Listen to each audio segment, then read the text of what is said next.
वैदिक पर्सपेक्टिव के इस YouTube चैनल को सब्सक्राइब करें, वीडियो को लाइक व शेयर करें। ओम जनासो अग्निम दधिरे सहुव्रधम हविष्मन्तो विधेम ते स त्वं नः अद्य सुमना इह विता भवा वाजेषु संत्य। जनों ने प्रकाश की ओर ले जाने वाले को धारण किया, बल के अभिवर्धन करने वाले का, आत्मसमर्पण पूर्ण भक्ति करने वाले का विधान करे तुम्हारे लिए।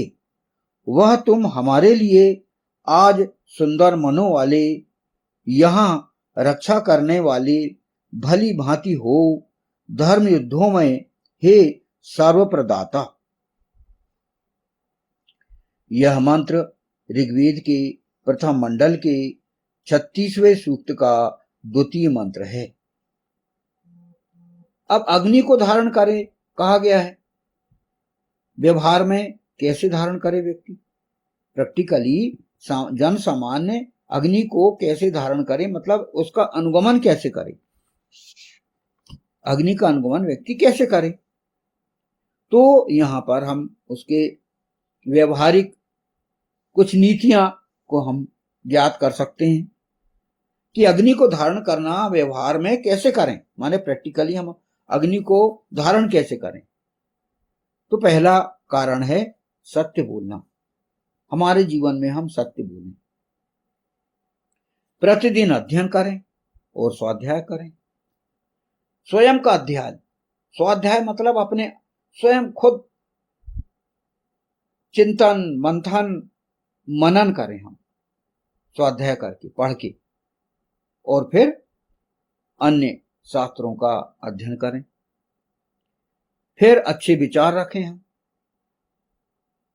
सकारात्मक सोच रखें हम।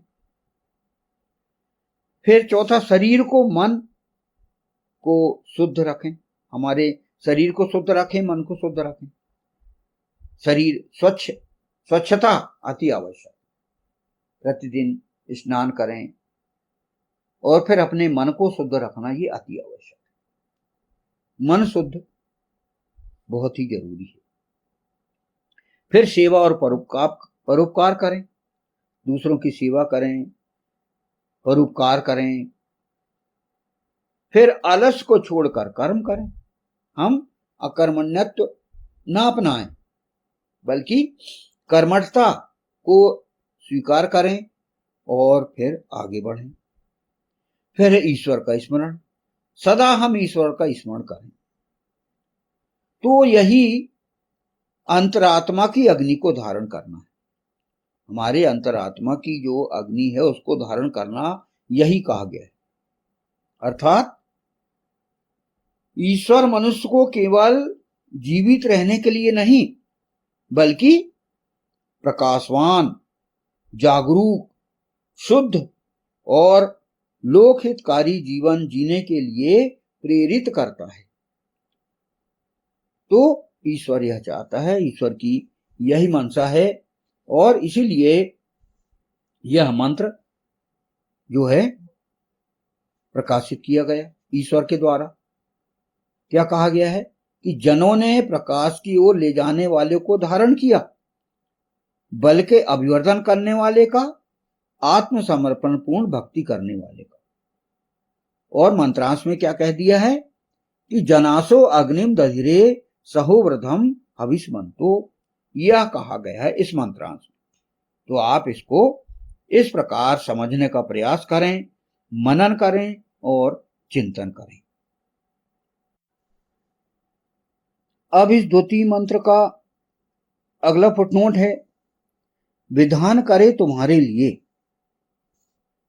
विधेम ते, इसके विषय में कहा गया है जनों के लिए एक व्यवहारिक युगानुकूल विधान वेदानुकूल ढंग से किया जाना आवश्यक है। जनों के लिए, व्यक्तियों के लिए, जैसे कि पिछले फुटनोट में कहा गया था कि सामान्य जन पहले अग्नि का अनुगमन करें, अग्नि को धारण करें, अग्नि के जैसे बने। तो अग्नि के बनने के बाद, अर्थात वो कहां से बने?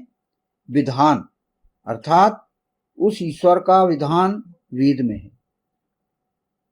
ऋग्वेद, यजुर्वेद, सामवेद, अथर्ववेद, इन चारों वेद खंडों में ईश्वर का विधान सम्मिलित है। 20,416 कुछ मंत्र हैं कुल पूरे, और वे जो हैं ईश्वर के विधान हैं, ईश्वर का संविधान है, सिस्टम ऑफ लाइफ है। कोई उसमें इतिहास नहीं है, बल्कि वह सैद्धांतिक ग्रंथ है। उस सैद्धांतिक ग्रंथ को हमें समझना होगा, पढ़ना होगा, आत्मसात करना होगा। तो यहां पर इसलिए कहा गया है कि विधान करे तुम्हारे लिए, और व्यवहारिक युगानुकूल विधान हमें व्यवस्था करना होगा,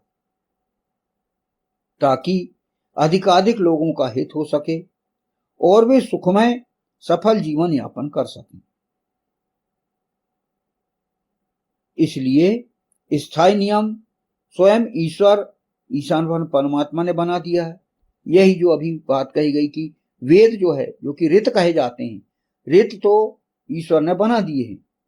सृष्टि का संविधान तो वेद में है, किंतु युगानुकूल तथा स्थान के आधार पर व्यवस्था का निर्माण जनों को प्रकाश की ओर ले जाने वालों को ही करना होगा। जो युगानुकूल भाष्य हमें करना होगा वेद का। वेद तो वैदिक संस्कृत में है और वे कुछ लोगों को कठिन लगते हैं, तो सरल अर्थ प्रस्तुत करना अति आवश्यक, ताकि जन सामान्य लोग वेद को समझ सकें।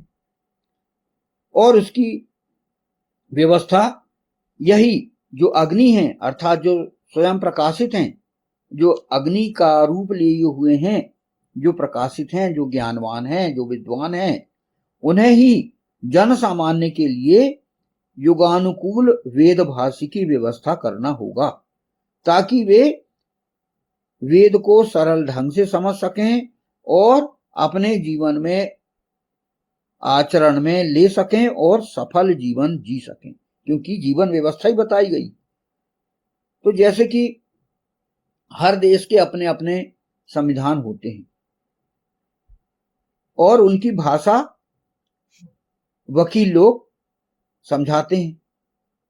हर देश का, हर राष्ट्र का एक कॉन्स्टिट्यूशन होता है।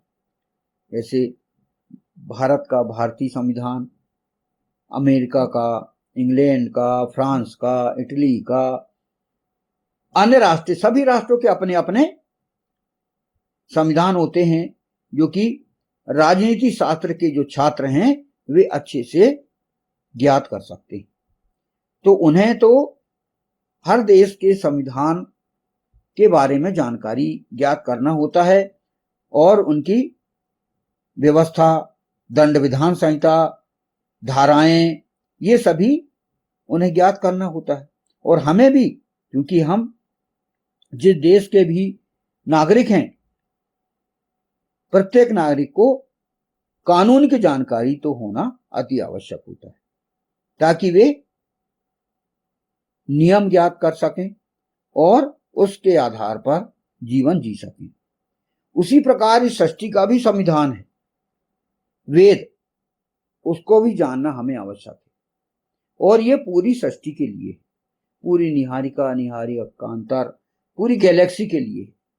इसमें इस पृथ्वी के पूरे राष्ट्र तो आते ही हैं, पूरी पृथ्वी तो है ही, साथ ही साथ इस सौर मंडल के नवग्रह और जितने तारे दिख रहे हैं अंतरिक्ष में, उन सभी के लिए भी वेद एक सृष्टि का संविधान के रूप में ईश्वर के द्वारा अवतरित किया गया है और इसे समझना आवश्यक है।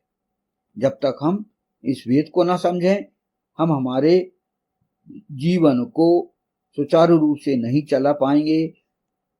हमारी समस्याओं का समाधान हम तब तक हल नहीं कर पाएंगे जब तक हमें वेद के जो नियम हैं, सृष्टि के जो नियम हैं, व्यवस्था है जीवन की, वह हम जब तक ज्ञात नहीं कर पाएंगे, हम सही जीवन नहीं जी पाएंगे। तो विद्वानों को वेद की व्याख्या बहुत ही इस तरीके से प्रस्तुत करना है जो कि जन सामान्य को समझ में आ सके।